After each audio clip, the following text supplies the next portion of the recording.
देश की आज़ादी को 77 साल पूरे हो चुके हैं और इस आज़ादी को दिलाने के लिए देश के उन तमाम वीरों और क्रांतिकारियों ने अपने प्राणों की आहुति दी थी, जिनका नाम हम शायद किताबों में पढ़ते हैं, जिनकी कहानियां शायद हम अपने बुजुर्गों से सुनते हैं, लेकिन उनकी ना तो तस्वीर और ना उन्हें हकीकत में हमने देखा है। लेकिन उनकी कुछ ऐसी चुनिंदा धरोहर आज भी कानपुर की इस लाइब्रेरी में मौजूद है, जो संजो कर रखी गई है और उन तमाम युवा पीढ़ियों के लिए एक चैप्टर की तरीके काम कर रही है, जो उन्हें यहाँ पर पढ़ने आने वाले जो छात्र हैं, जो युवा हैं, जो यहाँ पर लाइब्रेरी में पढ़ाई करने आते हैं, उनके लिए एक प्रेरणा स्रोत भी है।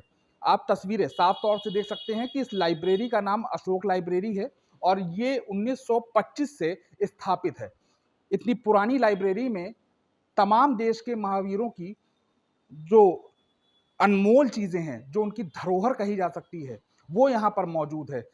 इस लाइब्रेरी में जो क्रांतिकारी रहे हमारे देश में, जिनका देश की आज़ादी में बड़ा योगदान रहा, चंद्रशेखर आज़ाद, जिनकी कहानियां हम किस्से और कहानियों में सुनते हैं, किताबों में सुनते हैं, अपने बुजुर्गों से सुनते हैं, लेकिन उन्हें ना तो हमने देखा है और ना ही युवा पीढ़ियों ने देखा है। लेकिन उनकी एक धरोहर इस लाइब्रेरी में मौजूद है। अब जरा गौर से कर इस टोपी को देखिए। ये टोपी यहाँ पर संरक्षित रखी गई है, संजो कर रखी गई है। ये टोपी उन्हीं क्रांतिकारी चंद्रशेखर आज़ाद की है, जिन्होंने 1925 में काकोरी कांड के बाद इस टोपी को कानपुर में छोड़ा था।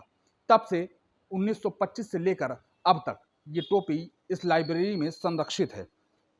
यहाँ पर पढ़ने आने वाले तमाम छात्र छात्राएं यहाँ पर आते हैं और सबसे बड़ी बात यह है कि 1925 में स्थापित हुई ये लाइब्रेरी निःशुल्क है, क्योंकि यहाँ पर पढ़ने वाला कोई भी छात्र यहाँ पर बिना पैसे के पढ़ाई कर सकता है। और एक तस्वीर हम आपको और दिखाएंगे। ये तस्वीर गौर से देखिए, आपके कैमरे पर दिखाई दे रही है तस्वीर, जिस पर एक टेबल और एक कुर्सी दिखाई दे रही है।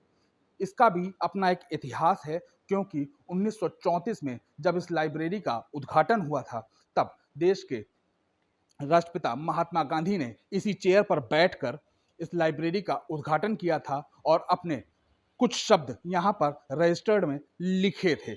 ये टेबल भी उसी समय की है, जिस पर राष्ट्रपिता महात्मा गांधी अपने दो शब्द इसी टेबल पर रखकर रजिस्टर पर लिखे थे और इसे भी यहाँ पर संजो कर रखा गया। इतने लंबे समय से ये यहाँ पर मौजूद है और आप तस्वीरें देख सकते हैं कि यहाँ पर तमाम छात्र छात्राएं हैं जो यहाँ पर इस लाइब्रेरी में पढ़ने आते हैं। सबसे खास बात यह है कि इस लाइब्रेरी की स्थापना 1925 में हुई थी और इसका उद्घाटन 1934 में महात्मा गांधी के द्वारा हुआ था, जो कहीं ना कहीं इन छात्रों के लिए सौभाग्य की बात है, क्योंकि जिनका नाम सुनते थे उनकी उसी धरोहर को यहाँ पर देखने को भी मिलता है। हमारे साथ तमाम छात्र छात्राएं हैं, हम उनसे भी बात करेंगे और सबसे बड़ी बात यह है कि इस जो लाइब्रेरी को संचालित कर रहे हैं उनसे भी बात करेंगे कि और जानेंगे कि आखिर इस लाइब्रेरी का